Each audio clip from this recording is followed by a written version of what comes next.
let's start with Apple, if you wouldn't mind. Looking at Apple shares, down about 4% since the year started.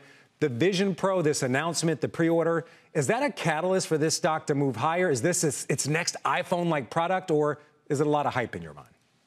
Oh, I think it's important in terms of the next form factor. But Frank, the most important thing is this is all start of the AI vision from Cupertino in terms of what will eventually be a new AI app store. It's all about developers, and that's where Apple's been that's been the strength. I think many yelling fire in a crowded theater has been the wrong move. We're super bullish on Apple, just the start of a renaissance of growth in Cupertino. Dan, I got to be fair. You're pretty super bullish on all tech across the board, including NVIDIA, which hit a fresh record high yesterday after announcing a new chip that basically they say powers AI at home.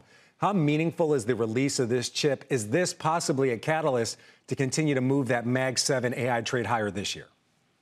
Frank, I believe this AI revolution's here. And I can tell you, coming to CES for decades, this is the biggest tech revolution in the last 30 years. NVIDIA, the godfather of AI, Jensen.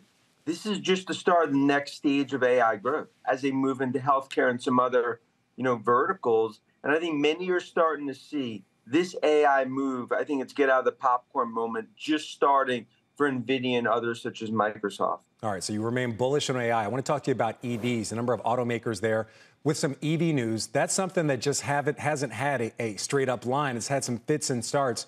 What are you expecting from these announcements? How critical will it be for EV adoption? It's very critical because, as you talked about, you've definitely seen demand modestly wane globally. And the issue is Tesla's getting more and more market share. This is a significant doubling down from an EV perspective, especially a lot of the foreign automakers. They're going after this market share. We're still seeing autos and EV, the transformation's happening, but competition's heating up. And this is a do or die moment for many of the EV players when it comes to what happens here at CES. All right, Dan, we only got a little bit of time left, but I do want to ask you. So according to a recent survey by Wedbush, 50% of enterprises see 20 or more use cases for AI. You're meeting with a number of companies this week to talk about monetizing AI. In a sentence or two, we got to go. How do you see 2024 playing out when it comes to the monetization of artificial intelligence? I think Street's underestimating. Frank, use cases are exploding. Meet with 75 enterprises. I think this is a get out the popcorn. It's the start of the AI revolution, fourth industrial revolution now starting.